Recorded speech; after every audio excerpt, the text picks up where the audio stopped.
اعوذ باللہ من الشیطان الرجیم بسم اللہ الرحمن الرحیم اللہم صلی وسلم علی محمد وعلی آلہ وصحبہ وسلم۔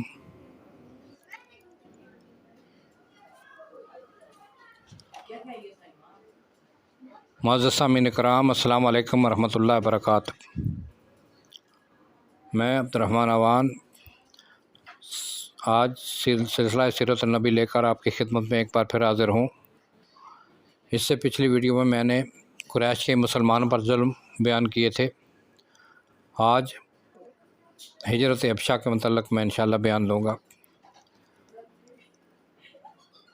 قریش کے ظلم و تحدی کا بادل جب پہم برس کر نہ کھلا تو رحمت عالم صلی اللہ علیہ وسلم نے جان نثار اسلام کو ہدایت کی کہ حبش کی طرف ہجرت کر جائیں۔ حبش قریش کا قدیم تجارت گاہ تھا۔ وہاں کے حالات پہلے سے معلوم تھے۔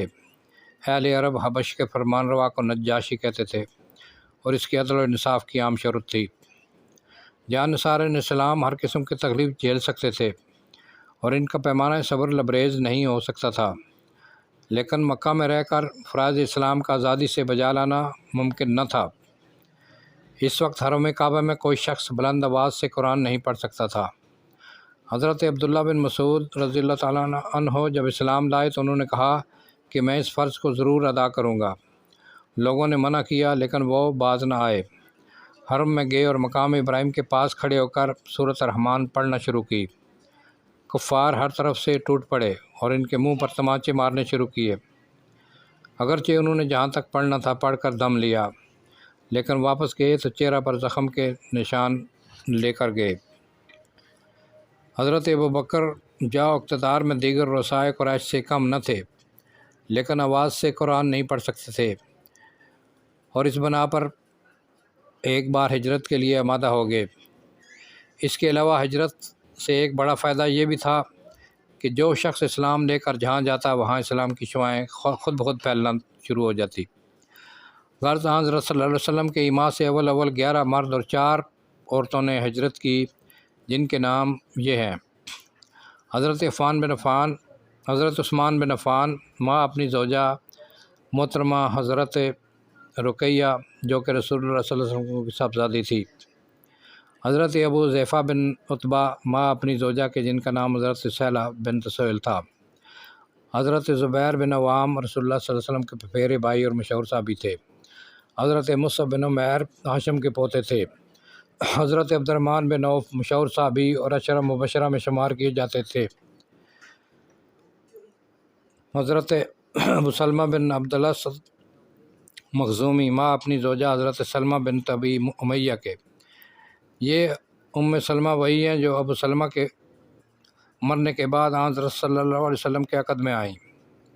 حضرت عثمان بن مظعون جمحی مشہور صحابی ہیں، حضرت عامر بن ربیع، ماں اپنی زوجہ کے جن کا نام حضرت لیلہ بنت ابی حشمہ تھا، حضرت ابو صبرہ بن ابی رحم، حضرت سہیل بن بیدہ، حضرت عبداللہ بن مسعود۔ ان لوگوں نے 5 ماہ رجب میں سفر کیا۔ حسن اتفاق یہ کہ جب یہ لوگ بندرگاہ پر پہنچے تو وہاں 2 تجارتی جہاز حبش کو جا رہے تھے۔ جہاز والوں نے سستے کرایہ پر ان کو بٹھا لیا۔ ہر شخص کو صرف 5 درہم دینے پڑے۔ قریش کو خبر ہوئی تو بندرگاہ تک تعاقب میں آئے، لیکن موقع نکل چکا تھا۔ عام مورخین کا خیال ہے کہ ہجرت انہی لوگوں نے کی جن کا کوئی حامی اور مددگار نہ تھا، لیکن فہرست مہاجرین میں ہر درجہ کے لوگ نظر آتے ہیں۔ حضرت عثمان بن امیہ میں سے تھے، جو سب سے زیادہ صاحب اقتدار خاندان تھا۔ متعدد بزرگ مثلا زبیر اور مصعب خود حضرت صلی اللہ علیہ وسلم کے خاندان سے ہیں۔ عبد الرحمن بن عوف اور ابو صبرہ معمولی آدمی نہ تھے۔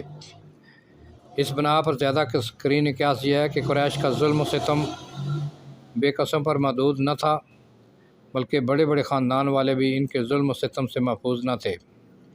ایک عجیب بات یہ ہے کہ جو لوگ سب سے زیادہ مظلوم تھے اور جن کو انگاروں کے بستر پر سونا پڑا تھا، یعنی حضرت بلال، عمار، یاسر وغیرہ، ان لوگوں کا نام مہاجرین حبش کی فہرست میں نظر نہیں آتا۔ اس لیے یا تو ان کی بے سر و سامانی اس حد تک پہنچ چکی تھی کہ سفر کرنا بھی ناممکن تھا، یا یہ کہ درد کے لذت سے آسنا تھے اور اس لطف کو چھوڑ نہ سکتے تھے۔ آگے ہے قریش کی سفارت نجاشی کے پاس۔ نجاشی کی بدولت مسلمان حبش میں امن و امان سے زندگی بسر کرنے لگے، لیکن قریش اس خبر سن کر پیچ و تاب کھاتے تھے۔ آخر یہ رائے ٹھہری کہ نجاشی کے پاس سفارت بھیجی جائے کہ ہمارے مجرموں کو اپنے ملک سے نکال دو۔ عبداللہ بن ربیع اور عمرو بن عاص فاتح مصر اس کام کے لیے منتخب ہوئے۔ نجاشی اور اس کے درباریوں میں سے ایک کے لیے گراں تباہتوں فیلے مہیا کیے گئے اور نہایت سر و سامان سے یہ سفارت حبش کو روانہ ہوئی۔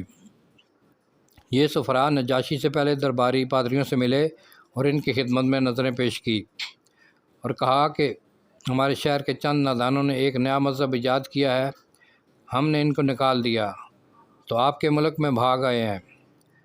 کل ہم بادشاہ کے دربار میں ان کے متعلق جو درخواست پیش کریں آپ بھی ہماری تائید فرمائیں۔ دوسرے دن سفراء دربار میں گئے اور نجاشی سے درخواست کی کہ ہمارے مجرم ہم کو حوالے کر دیے جائیں۔ درباریوں نے بھی تائید کی۔ نجاشی نے مسلمانوں کو بلا بھیجا اور کہا، تم نے یہ کون سا دین ایجاد کیا ہے جو نصرانیت اور بت پرستی دونوں کے مخالف ہے؟ دربار میں حضرت جعفر رضی اللہ تعالیٰ عنہ کی تقریر۔ مسلمانوں نے اپنی طرف سے گفتگو کرنے کے لیے حضرت جعفر رضی اللہ تعالیٰ عنہ جو حضرت علی کے بھائی ہیں کو انتخاب کیا۔ انہوں نے اس طرح تقریر شروع کی، ایھا الملک، اے بادشاہ، ہم لوگ ایک جاہل قوم تھے، بت پوجتے تھے، مردار کھاتے تھے، بدکاریاں کرتے تھے، ہمسایوں کو ستاتے تھے، بھائی بھائی پر ظلم کرتا تھا، کوئی لوگ کمزور کو کھا جاتے تھے۔ اس اثناء میں ہم میں سے ایک شخص پیدا ہوا جس کی شرافت اور صدق اور دیانت سے ہم لوگ پہلے سے واقف تھے۔ اس نے ہم کو اسلام کی دعوت دی اور یہ سکھایا کہ ہم پتھروں کو پوجنا چھوڑ دیں، سچ بولیں، خون ریزی سے باز آئیں، یتیموں کا مال نہ کھائیں، ہمسایوں کو آرام دیں، عفیف عورتوں پر بدنامی کا داغ نہ لگائیں، نماز پڑھیں، روزے رکھیں، زکوٰۃ دیں۔ ہم اس پر ایمان لائے، شرک اور بت پرستی چھوڑ دی اور تمام اعمال بد سے باز آئے۔ اس جرم پر ہماری قوم ہماری جان کی دشمن ہو گئی اور ہم کو مجبور کرتی ہے کہ اس گمراہی میں پھر واپس آ جائیں۔ نجاشی نے کہا، جو کلام الہی تمہارے پیغمبر پر اترا ہے کہیں سے پڑھو۔ حضرت جعفر رضی اللہ تعالیٰ عنہ نے سورہ مریم کی چند آیتیں پڑھیں۔ نجاشی پر رکعت طاری ہوئی اور آنکھوں سے آنسو جاری ہو گئے۔ پھر کہا، خدا کی قسم، یہ کلام اور انجیل دونوں ایک ہی چراغ کے پرتو ہیں۔ یہ کہہ کر سفرائے قریش سے کہا، تم واپس جاؤ، میں ان مظلوموں کو ہرگز واپس نہ دوں گا۔ دوسرے دن عمرو بن العاص نے پھر دربار میں رسائی حاصل کی اور نجاشی سے کہا، حضور، آپ کو یہ بھی معلوم ہے کہ یہ لوگ حضرت عیسیٰ علیہ السلام کی نسبت کیا اعتقاد رکھتے ہیں؟ نجاشی نے مسلمانوں کو بلا بھیجا کہ اس سوال کا جواب دیں۔ ان لوگوں کو تردد ہوا کہ اگر حضرت عیسیٰ علیہ السلام کے ابن اللہ ہونے سے انکار کرتے ہیں تو نجاشی عیسائی ہے، ناراض ہو جائے گا۔ حضرت جعفر نے کہا، کچھ ہو، ہم کو سچ بولنا ہے۔ غرض یہ لوگ دربار میں حاضر ہوئے۔ نجاشی نے کہا، تم لوگ عیسیٰ بن مریم کے متعلق کیا اعتقاد رکھتے ہو؟ حضرت جعفر رضی اللہ تعالیٰ عنہ نے کہا، ہمارے پیغمبر نے بتایا ہے کہ عیسیٰ علیہ السلام خدا کا بندہ اور پیغمبر اور کلمۃ اللہ ہے۔ نجاشی نے زمین سے ایک تنکا اٹھا لیا اور کہا، واللہ، جو تم نے کہا عیسیٰ علیہ السلام اس تنکے کے برابر بھی اس سے زیادہ نہیں ہے۔ بطریق جو دربار میں موجود تھے نہایت برہم ہوئے، نتنوں سے خرخراہٹ کی آواز آنے لگی۔ نجاشی نے ان کی غصہ کی کچھ پرواہ نہ کی اور قریش کے سفیر بالکل ناکامیاب آئے۔ تو معزز سامعین کرام، میں آج کی ویڈیو یہیں پر ختم کرتا ہوں۔ اس سے اگلی ویڈیو میں انشاءاللہ مہاجرین حبش کی واپسی بیان کروں گا انشاءاللہ۔ الحمدللہ رب العالمین، الصلاۃ والسلام علی رسول النبی کریم وعلی آلہ واصحابہ اجمعین۔ السلام علیکم ورحمۃ اللہ وبرکاتہ۔